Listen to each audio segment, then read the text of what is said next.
Kontribusi Islam dalam perkembangan peradaban dunia. Yang pertama, menelusuri pertumbuhan dan perkembangan peradaban Islam. Berbicara tentang kontribusi Islam bagi perkembangan peradaban dunia, tentu saja secara inheren akan melekat suatu pembahasan mengenai sejarah peradaban Islam.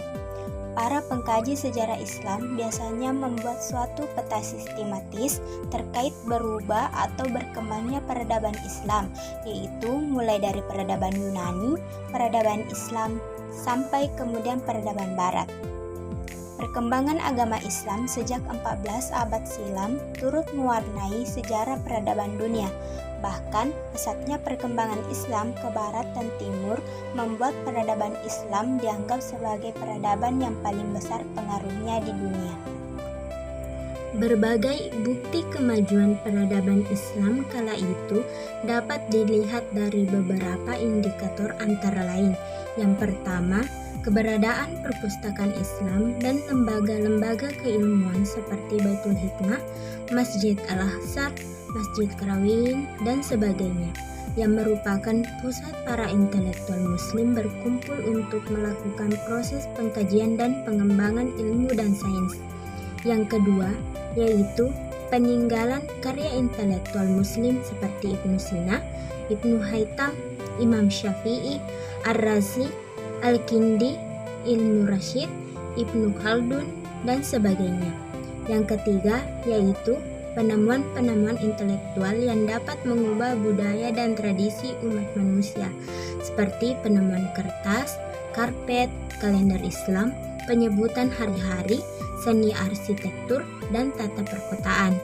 Yang keempat, yaitu pengaruh nilai-nilai kebudayaan asasi sebagai manifestasi dari konsep Islam, iman, ihsan, dan takwa.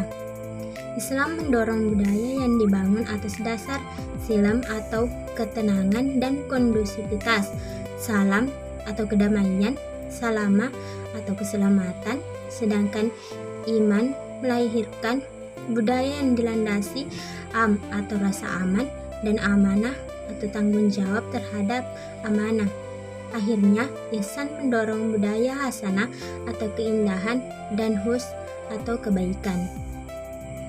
Harun Nasution membagi sejarah Islam menjadi 3 periode, yaitu periode klasik 650 sampai 1250 Masehi, periode pertengahan 1250 sampai 1800 Masehi, dan periode modern 1800 Masehi sampai sekarang.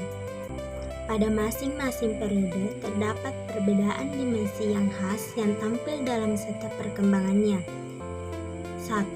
Periode klasik terbagi menjadi 2, yaitu masa kemajuan Islam 650 sampai 1000 Masehi dan masa disintegrasi 1000 sampai 1250 Masehi. Masa ini bisa disebut sebagai awal dari masa kemasan Islam. Sebelum Nabi Muhammad SAW wafat, ekspansi Islam telah berhasil menguasai semenanjung Arabia atau Arabian Peninsula. Ekspansi keluar wilayah Arab baru dimulai pada Khalifah pertama Abu Bakar As-Siddiq. Selain dalam ekspansi, pada masa Rasulullah SAW, Islam merupakan jalan keluar bagi kerusakan akidah atau tauhid masyarakat Arab. Islam mengajarkan menyembah hanya kepada Tuhan Yang Maha Esa. Konsep tauhid Islam inilah yang kemudian sebagai cikal bakal dari lahirnya integrasi umat manusia. Misi Rasulullah SAW ialah membawa kedamaian, persatuan, dan kasih sayang sesama manusia. Suatu misi yang sangat berwarna bagi kultur dan kebiasaan masyarakat Arab jahiliyah yang selalu mengutamakan kepentingan kelompok masing-masing. Pada masa Bani Abbasiyah, perhatian terhadap ilmu pengetahuan mulai tumbuh, khususnya pada masa kepemimpinan Harun al-Rashid 785 sampai 809 Masehi dan Al-Ma'mun 813 sampai 833 Masehi. perhatian terhadap ilmu pengetahuan ini ditandai dengan penerjemahan buku-buku yang berbahasa Yunani dan Bizantium ke dalam bahasa Arab. Untuk kegiatan menerjemahkan buku-buku ini, Khalifah Al-Ma'mun mendirikan Bait Al-Hikmah. Di antara cabang-cabang ilmu pengetahuan yang diutamakan dalam Bait Al-Hikmah ini adalah ilmu kedokteran, fisika, geografi, astronomi, optik, sejarah, dan filsafat. Yang kedua, selanjutnya adalah periode pertengahan 1250 sampai 1800 Masehi. Pada zaman ini tidak ada perkembangan yang berarti bagi peradaban Islam, kecuali hanya sedikit. Perkembangan itu hanya bersifat memperluas kekuasaan Islam ke dalam berbagai wilayah seperti Mesir, India, Persia, Turki, dan lain-lain. Rekaman sejarah yang paling terlihat dan dikenal masyarakat pada umumnya pada zaman ini adalah penaklukan Konstantinopel dari kerajaan Bizantium pada tahun 1453 Masehi oleh Sultan Muhammad Al-Fatih 1451 sampai 1481 Masehi. Pada saat Islam sibuk dengan merespon konstelasi perpolitikan yang rumit itu, di Barat mulai tumbuh kesadaran untuk menaruh perhatian lebih terhadap ilmu pengetahuan. Oleh karena itu, umat Islam tidak hanya berdiam diri melihat kegemilangan dunia Barat, tetapi membuat pola perubahan kiblat pengetahuan dari yang sebelumnya berkiblat kepada peradaban Yunani menjadi berkiblat kepada peradaban Barat. Masa ini disebut dengan periode modern, yaitu 1800 Masehi sampai dengan sekarang. Yang ketiga, masa modern. Pada masa ini bisa disebut juga sebagai masa kebangkitan dunia Islam. Sejumlah tokoh Islam melakukan pembaruan pemikiran Islam atau modernisasi dalam Islam untuk mengembalikan kejayaan Islam. Selanjutnya, faktor penyebab kemajuan dan kemunduran peradaban Islam. Dinamika peradaban Islam dipengaruhi oleh konteks sosial, politik, budaya, dan agama yang melekat di dalamnya. Peradaban Islam pada masa awal atau klasik, pertengahan, sampai modern memiliki nuansa atau dimensi peradaban yang berbeda satu sama lain. Setelah terbunuhnya Ali bin Abi Thalib, kepemimpinan Islam digantikan oleh Muawiyah bin Abi Sufyan 661 sampai dengan 679 Masehi. Ia merupakan pendiri dinasti Bani Umayyah. Banyak pihak mengatakan bahwa keberhasilan Muawiyah mendirikan sebuah kerajaan Islam adalah karena diawali oleh hubungan diplomasi yang licik terhadap Ali bin Abi Thalib. Namun, terlepas dari itu semua, Bani Umayyah merupakan sebuah kerajaan Islam yang memberikan kontribusi yang tidak sedikit bagi peradaban Islam. Selanjutnya, menggali sumber historis, sosiologis, filosofis, dan teologis kontribusi Islam bagi peradaban dunia. Yang pertama, menggali sumber historis. Berbeda dengan peradaban lainnya, peradaban Islam saat itu tumbuh berkembang dan dapat tersebar dengan cepat, dikarenakan peradaban Islam memiliki kekuatan spiritualitas. Umat Islam kala itu bekerja keras untuk melahirkan peradaban baru dengan semangat spiritual tinggi untuk membangun runtuhan peradaban lama. Oleh karena itu, aspek spiritual memainkan peran serta dalam mempertahankan eksistensi peradaban Islam.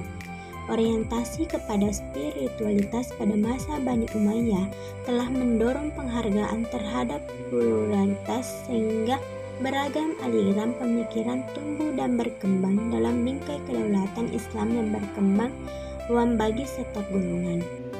Selanjutnya, yang kedua, menggali sumber sosiologis. Secara kultural, agama Islam yang lahir di luar hegemoni dua dinasti yang berkuasa yakni Romawi dan Persia menjadikan umat Islam memiliki sikap terbuka sehingga sikap mereka positif terhadap berbagai budaya bangsa-bangsa lain. Dengan demikian, peradaban Islam yang pertama kali menyatukan khasanah bersama secara internasional dan kosmopolit. Sebelum peradaban Islam, ilmu pengetahuan memang telah ada, namun sifat dan semangatnya sangat nasionalistis dan prokialistis. Dengan ketertutupan masing-masing bangsa dari pengaruh luar karena merasa paling benar. Para peneliti modern tentang sejarah ilmu pengetahuan berselisih pendapat tentang nilai orisinalitas, kontribusi, dan peranan orang-orang Muslim.